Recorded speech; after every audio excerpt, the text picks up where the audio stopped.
Cam, you remember the Breath of the Wild Netflix series that we got teased? You know, it was rumored. You know, all that stuff. Remember that? It's not happening.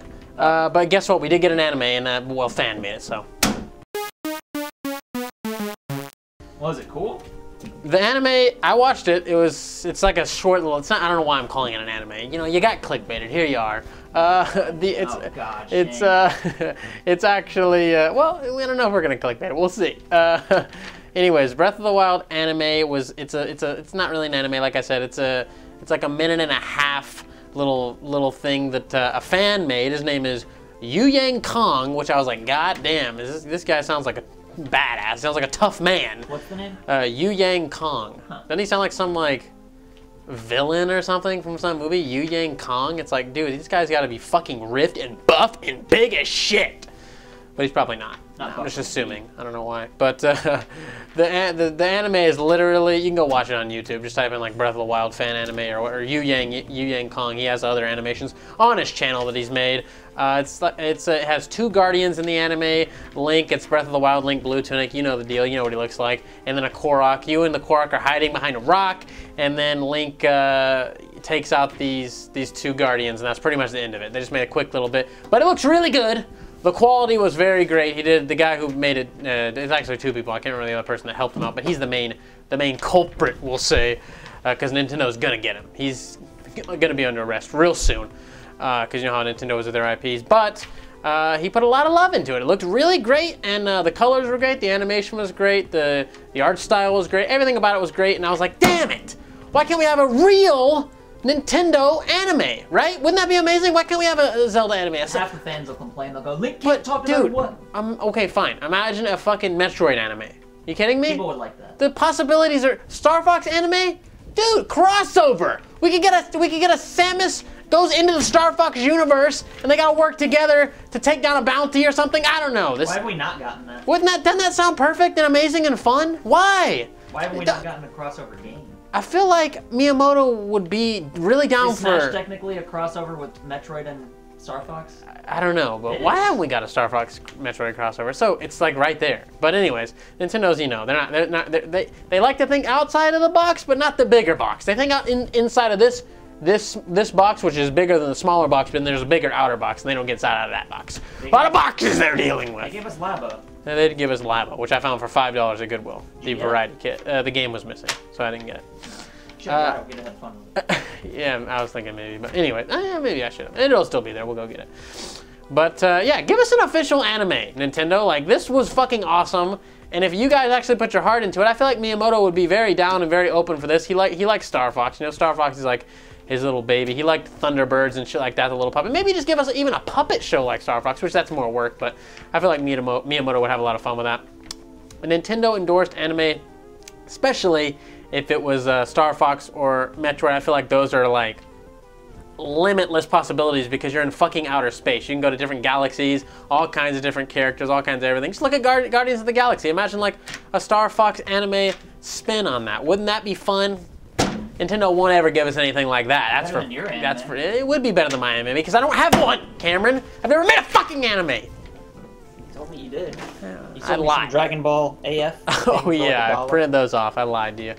But yeah, we'll never get that. So the closest we're gonna get is to Youyang Kong's minute-long thing. Maybe he could give us one. Maybe he could make us a longer, actual like 20-minute episodes thing. But I'm sure Nintendo would be very upset and shut it down. But it could get out on the internet. We could see it somehow. Who knows? Just fun to see across the board. Go check it out. You definitely should check it out because it was really neat and fun to see. And the Korok was crying, and then he hugged Link. Oh, it was just a good time. Thanks, Youyang, Mr. Kong. And the news that everyone has heard today. It's been all over the gaming world. Bungie has officially parted ways with Activision, and they're taking Destiny with them. We all know that Activision is a fucking turd when it comes to microtransactions. They've been ruining a lot of games lately with microtransactions. Call of Duty Black Ops 4 is the most recent victim. Everybody loved it when it first came out, and then they said, well, let's just weasel some little transactions here, get a little one there, do a little one here. How about $1 for a red dot? How's that sound? So they just like to ruin everything with microtransactions. Destiny has been a pile of trash for quite some time, and I think that is Activision's fault, because I mean, Bungie themselves are amazing developers. Look at Halo, the original Halo Trilogy and Reach. Bungie did an amazing job. I love those games. Everyone loves those games. They're beloved classic online gaming titles. There's just too many hours and too many memories from too many groups of people in these games, and Destiny is just like a whatever. It has its fan base. I'm not gonna bullshit you. There are some diehard Destinyers out there, but I think this is really good for the franchise. I think it's going to evolve the franchise into something amazing because they have the IP. Bungie themselves has the IP. Activision's gonna have no bearing on future releases, and they said they're gonna focus on working on their own IPs and self-publishing them. So Destiny 3 is gonna be Activision's hands are going to be off of that thing. They want to get their greedy little paws on it. I mean, I guess they don't. I don't know how the parting of ways went. If it was amicable, if it was just a contractual thing, and they said, you know what, we're done, Activision. Sorry, we're out of here, brother. Or Activision or something. I don't know. Maybe they left in anger. I don't fucking know really. I just know they left. It didn't seem like it was a terrible thing. It seemed amicable. It seemed like it was just an 8-year contract type of deal or whatever long it was. I know Destiny's been under Activision for like 8 years. But they tweeted out like, oh, we're happy, thanks Activision for the 8 years of blah, blah, blah, blah, and we've had a lot of fun games and all that, blah, blah, blah, all that shit. But now we're gonna get the real fucking Destiny, the real game that we've wanted forever, and that's gonna be great to see. I bought Destiny 1, I played it, I was like, I got over it fairly quickly. I was like, okay, it's very super repetitive, the same thing over and over and over and over and over. And then Destiny 2, I was excited for it because they were like, oh, this time it's gonna be different, it's gonna be better. And then the reviews were like, it's actually not. It's actually the exact same thing as the last one. So you should buy it, right? And I did not buy it. And a lot of people didn't buy it. It went on sale very quickly, just like Battlefield 5 and Fallout 76 have. Not in the same degree, but it did go on sale pretty quickly. Now you can get Destiny 2 for like $10 or $7 or it's cheap as fuck. But Destiny 3, like I said, if Bungie's the sole people at the helm making all the decisions, which is going to be a self-published game, so they are going to be, I think we're in for a treat. And I personally can't wait to see what they got. And I mean, it's got me excited. The Better Business Bureau, the BBB, triple B, if you will. Maybe you won't, I don't know. But they gave Fortnite an F rating. The Better Business Bureau gave Fortnite an F rating as far as business goes. They cited unanswered customer complaints as the main reason. And I'm sitting here thinking, are they listening to Ninja's complaints? You're banned, you're banned, you're banned! But seriously though. You didn't ban me. You're alright. I like you. So you can stay. For now. You're I was talking to AM radio. Okay. I was about to say, not on my server. But anyways, yeah, apparently Fortnite's just chugging along on that money train. There's like billions of dollars. Whoop, whoop, let's go. Fuck you, customers that want support. Hell no. And I saw stuff about people getting like charged $160 that did not charge this shit to their fucking shit. I think some people didn't even play the game and they were getting charges. Just maybe people getting access to people's credit cards and like being like, I need me the new battle pack. Zip-boo-boo. And then Fortnite's just like, we don't give a fuck, bitch. Someone will deal with it because we're making billions. And running our new Steam type of store to run Steam out of business, right? So there you go. Fortnite's just making epic billions of dollars and they're trying to take over the fucking world. They're not listening to anyone in the meantime. So Better Business Bureau said, fuck you, you get an F, buddy. That's failure. But like I said, Fortnite does not give a shit. No one really gives a shit. It's the Better Business Bureau. They've been in trouble for shady shit in the past. They've actually taken money under the table from people to get a higher rating for their business, like A- and whatever, for like $425. I saw specifically cited, and I actually saw that someone made a fake Islamic terrorist group business and gave them money, and they gave it an A rating. I actually saw that. So Better Business. But since then they said, well, we changed our policies. All right. Now we make sure that it's a legitimate business before we take the money. So I don't know. This is just funny to see because Fortnite is the biggest thing in the fucking world as far as gaming goes. It's all over the news, it's all over everything. And it's just funny to see the BBB give it an F. I just thought that was neat. Obviously, no one gives a real shit, especially at Fortnite, because who gives a shit about the BBB? I don't, you don't, no one. Why make trillions when you can make billions? Trillion is more than a billion. That's a fact. I got nothing. And the Sega Nomad is coming back, Cam. Is it? Have you seen this? Yep. No. Retrobit, the people that make all kinds of like accessories, like, you know, they made the what is that game? They made like a Game Boy, and they made all kinds of shit. They made all kinds of fun little consoles and weird shit, wacky shit, Retrobit. You know it. I mean, you probably know it, but they made consoles and stuff. They're actually making Hori pads too. It's literally the exact same design as a Hori pad. Like the 64? Yeah, the 64 Hori pad. That's what I meant. The 64 mini Hori pad. It's the exact same design, different colors. I don't know the quality of it, obviously. They've been showing this off at CES, which is the Consumer Electronics Showcase, is what I'm guessing. I don't really know what the acronym stands for. That's my guess. Consumer Electronics Showcase. Am I right? I don't fucking know. It better be, right? That better be the fucking acronym, right? Why didn't Hori make more Hori pads? There's like a limited run. They should. They probably will now. They see Retrobit fucking doing it. But anyways, Retrobit made they showed off a Sega Nomad. They are remaking the Sega Nomad, Cameron. I don't know why. I don't know. The Sega Nomad, if you don't know what the Sega... What? I don't know and I don't want to know. The Sega Nomad, if you don't know, is a portable Sega Genesis, essentially, that can be hooked up to your TV and you can play your Sega games on your TV holding the Sega Nomad. It's the first hybrid. I think you can even play controllers into it, right? Yeah, you can. Yeah, you can. So it's the first hybrid. It predates the Switch by by 2 decades here, over 2 decades. I'm pretty sure you can too. I feel like I remember I had a Sega Nomad for a little bit once, and I'm pretty sure it had controller ports.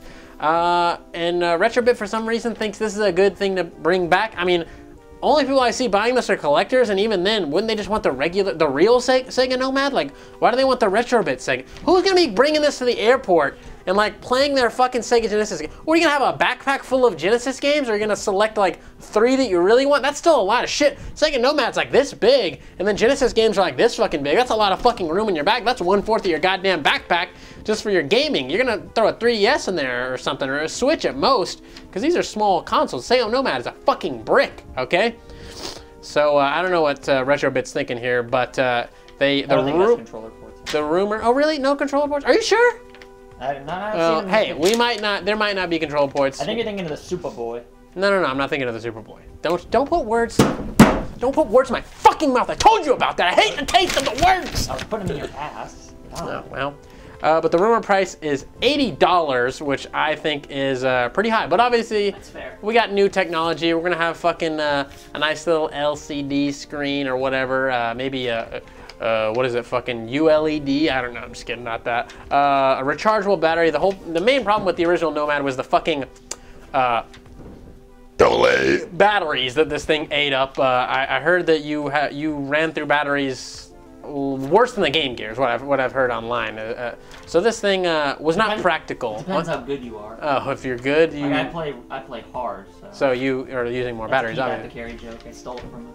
That's cute. All right, well, keep the plagiarism on your side of the camera. It leaked into here. Well, it leaked into here. All right, is what happened. Anyways, $80. I guess that's fair. Camera says it's fair, but I'm like, who wants this? Who really? No kids want this. That's forgot. You got to have Genesis games for this to be anything, right? So this is solely for collectors, I personally think. And even then, I think they're just gonna want the real Sega Nomad, right? A real Sega Nomad is what, like $100, like right? Repro Mega Man X cartridges and stuff. Yeah, I know, but like this is a lot more work than a repro cartridge. They have to remake the screen. They gotta put new batteries in there. Gotta do all the. It's a lot more work than just a repro cartridge. So and the repro cartridges were like $60 and shit, right? Weren't they like a lot? So this is like not the 80. So they're like the same price as the goddamn. The fucking Sega Nomad. So that's, I don't know who, I feel like this is not gonna do well for Retrobit is all I'm saying here.